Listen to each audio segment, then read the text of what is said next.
আপনি আমার কথা নেন আগে। হ্যাঁ ভাইয়া আপনি যখন গাড়ি চালাচ্ছিলেন, জি এই একটা ভদ্রলোক আমার পিছনে ছিল, এখনো আছে কিনা আমি জানি না। জি ওই ভদ্রলোক কি করতে জানেন? জি আমি যদি মাথার আগে ঘুরাই না দেখতাম আমি বুঝতে পারতাম না উনি ওনার এই যে একটা কাকে দেখছে। আমি চাই উনি শালীন নজরে দেখবে। উনি যে নজরে দেখছে ভাই এটা আমার একদম পছন্দ হয় নাই। শালীন নজরে দেখা একটা মানুষকে উনি কিভাবে কোন নজরে দেখলো আপনি একটু প্রশ্ন করেন ওনারে। ভাইয়া আপনার চরিত্রের মধ্যে কি ক্যারেশন ঢালছিলেন? হ্যাঁ আমি তো এভাবে ছিলাম ভাই, বুঝছেন? জি। এই সোজাসুজি এরপরে দেখি করছে ডাইরেক্ট ক্যামেরা, সিসি ক্যামেরার মতো মুভিং। এখন কত হলো আমি যদি না তাকাই এইভাবে আমি এই চোর কিভাবে ধরবো? আমি তো চোর ধরছি ভাই। তারপর আমি দেখছি তাহলে নিজে না চাইলে আমি ভাবছিলাম যে লোকটা শালীন নজরে দেখবে। কোন নজরে দেখছে আপনি একটু জিজ্ঞেস করেন তো এই লোকটারে। ভাইয়া আপনি কোন নজর দেখছেন?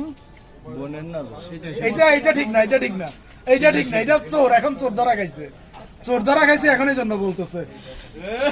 মামুন ভাই বাসা জানে আপনার যে চরিত্র নাট বল্টু ডিলে আছে? আইফোন বাসায় ভাই বাসায় জানাই না ভাই।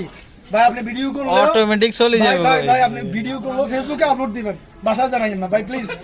বাসায় জানাইয়েন না, আপনি ফেসবুকে আপলোড দেন, কিন্তু বাসায় জানানোর দরকার নাই ভাই। আপনার কাছে এটা আমার অনুরোধ, একদম করজোরে আপনার কাছে অনুরোধ। মামুন ভাবি আপনার জামার কাণ্ড দেখিয়েন। জেন্টলম্যান এই লোকটা Gentleman না? জেন্টলম্যান।